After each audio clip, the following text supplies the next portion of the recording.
We are familiar with the numbers by now. The planet is on track to heat up by more than 3 degrees by 2100, which will have a catastrophic effect for large parts of the world. By 2050, the weight of plastics in the oceans is expected to be equivalent to the weight of fish. 2020's worst climate disasters caused at least $150 billion worth of damage. This is all happening due to the man-made effects on our natural ecosystem. Having healthy ecosystems is pretty critical. It provides the food, water, energy, clean air, and materials that we use to live. These are called ecosystem services. Today, businesses use these ecosystem services to make and provide things that we use, from our cars, our homes, and to our industries. Over half the world's GDP, around USD 44 trillion, is dependent on these natural ecosystem services. But our use of them is quite unsustainable and we are polluting them. We risk collapsing these healthy ecosystems. So what are we to do about this?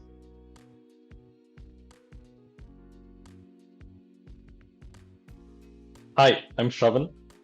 Let's talk about sustainable finance, what it is and why it is important. Business can be a force for good, from generating livelihoods for billions, creating innovations and technologies that make our lives better, but is also responsible for a lot of these negative effects. There is an urgent need to transition businesses to a new way of thinking that accounts for generating positive environmental and social impacts through their business, what we call externalities. And we're already seeing that businesses that work on this viewpoint are being rewarded. Companies that account for environmental and social risks in their approach are found to be more resilient to volatility and shocks. And we've had quite a lot of that in the last few years. Companies with the highest environmental, social, and governance ratings were proven to be more resilient during the coronavirus market crash than those with the lowest ratings. Here's a study by Morningstar, an investment research firm, which in 2021 found that among stock market funds, sustainability funds that accounted for ESG risks performed better than traditional funds. Even banks are being forced to account for climate and sustainability factors in the companies they finance. This example shows the importance of finance. By channelizing capital and investments to companies and activities that work on maximizing positive environmental and social impacts, we can move towards sustainable development and address climate change. This is sustainable finance.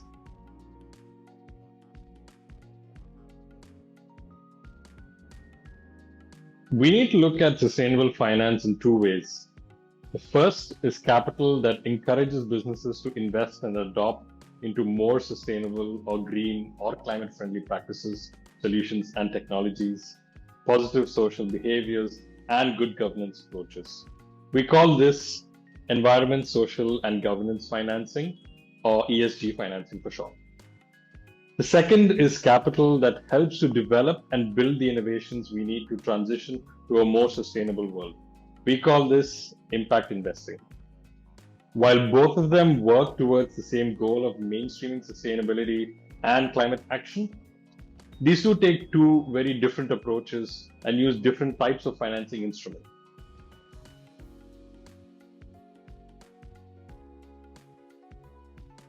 With ESG finance, the focus is on getting companies to adopt more sustainable practices. ESG financiers do this by rewarding companies that take action in utilizing or purchasing sustainability solutions. And they also influence companies to shift by holding back capital if they do not adopt ESG practices. This can be through stock market indices where institutions like the Dow Jones Sustainability Index measure and rank the sustainability performance of companies for ESG market investors to invest in these companies that have a positive ESG performance. There are also sustainability-focused activist funds that are taking stakes in companies with unsustainable practices to get them to shift, such as Engine Number One, a sustainability-focused hedge fund that took a stake in the big American oil and gas company Chevron and managed to get their representatives on the board of the company towards setting them on a decarbonization path. And then there is the role of banks. Banks are the largest providers of financial capital for businesses. For example, 90% of capital for fossil fuel companies come from debt finance issued by banks. There are large movements to get these financial institutions to adopt a sustainability of climate lens in how they lend and provide capital. For example, GFANZ, the Glasgow Financial Alliance for Net Zero, is a global coalition of leading financial institutions with a total worth of $130 trillion of private capital that is committed to accelerating decarbonization. It is a step in the right direction, even if little else has come out of this coalition so far. Sustainable finance is more often linked to this type of ESG financing instruments, but this does not go far enough. These do not necessarily lead to new innovations we need towards a decarbonized or sustainable development world. ESG financing is more about getting companies to adopt solutions, but often these sustainability solutions are not there. So we have a gap. For instance, over 50% of the solutions that we need to get to a net zero world are not even commercially ready. This is where the second type of sustainable finance comes in, impact investing.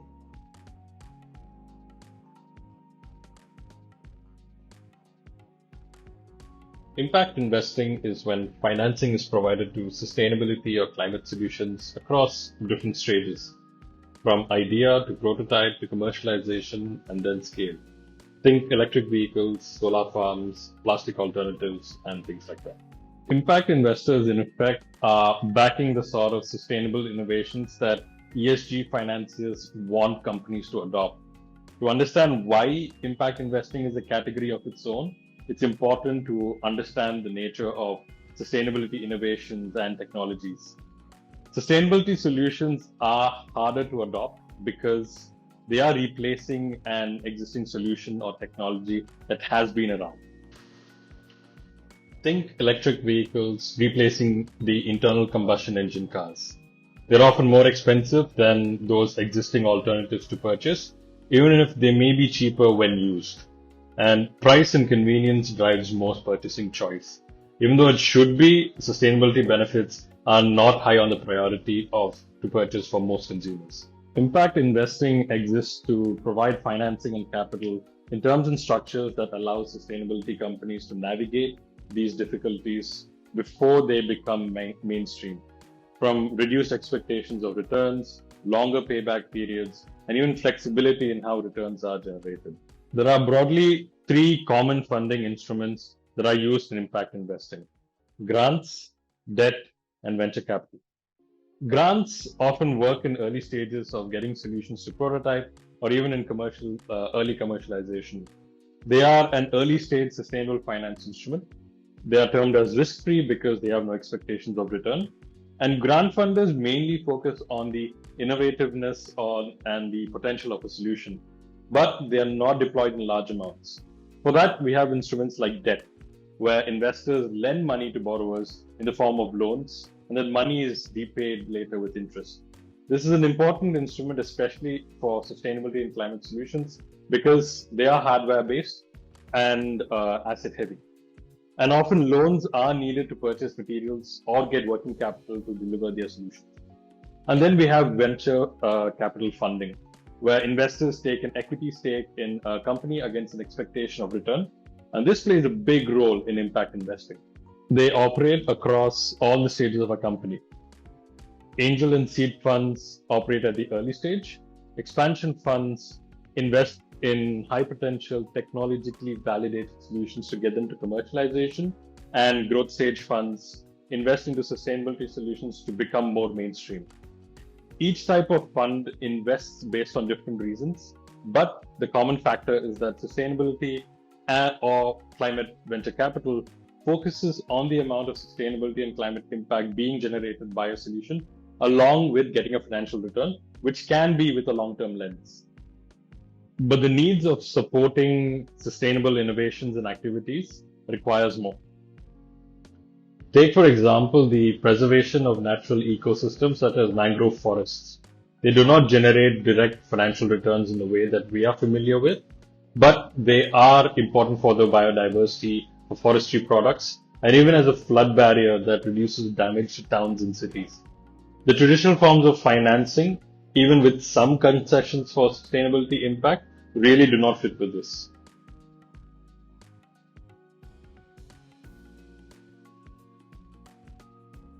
So the aims and expectations of impact investing and ESG financing are leading to new forms of financing and capital instruments to be introduced. These look to reduce the amount of risk attached to investing in such solutions and to incentivize more investment into sustainability. Organizations such as development finance institutions or DFIs, such as the World Bank and the International Finance Corporation, are increasingly focusing their investing around sustainability and climate action. And they have recognized the need for new instruments to fulfill their mandates. Green bonds are an instrument that is getting increasingly adopted. Investors buy bonds for projects that have a strong environmental credential, such as renewable energy farms, for a defined return which may be less than the cost of normal bonds. There are also bonds and lending instruments that incentivize better sustainability performance, where the payout to investors reduce if the project is able to exceed environmental targets, but where there can be penalties if goals are not met. And then there are even blue bonds that focus on creating marine ecosystems, such as projects through sustainable fishing.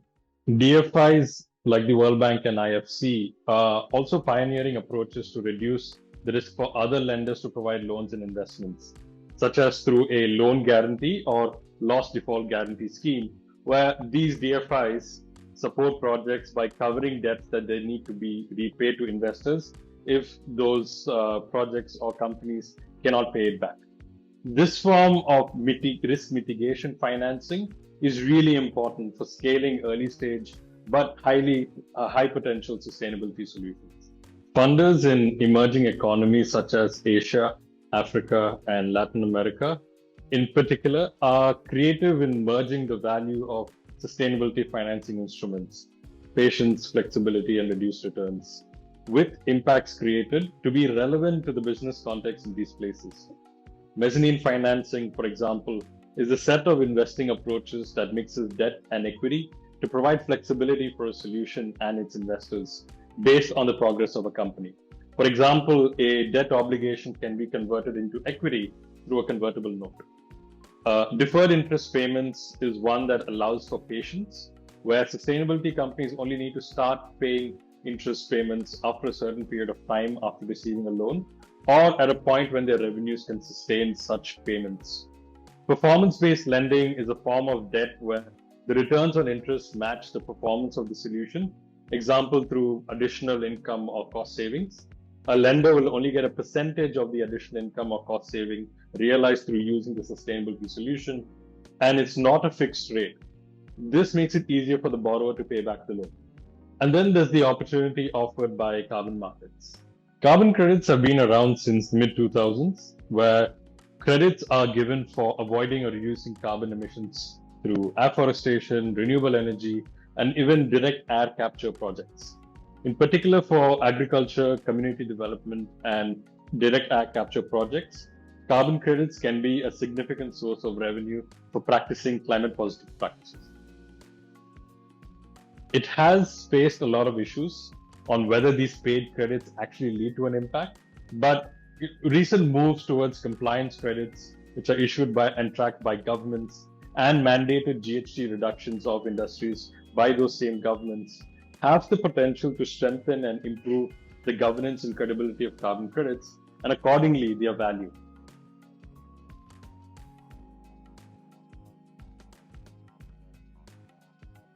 So, with all this theory and concepts on what is sustainable finance, where is sustainable finance actually today in the world?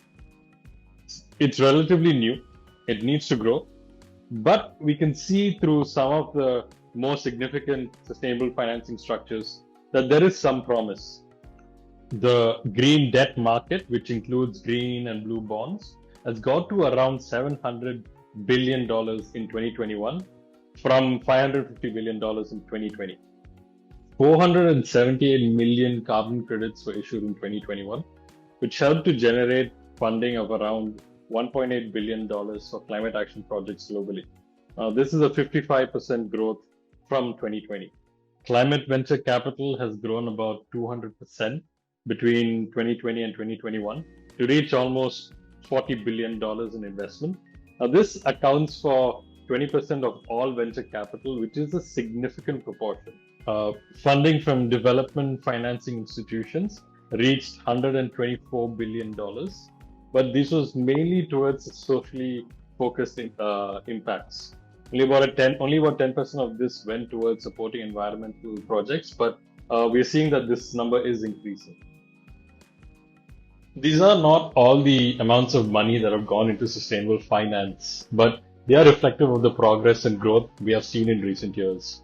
We are still quite a way away from the almost $3.5 to $4 trillion a year that the world needs overall to get towards a decarbonized and sustainable world.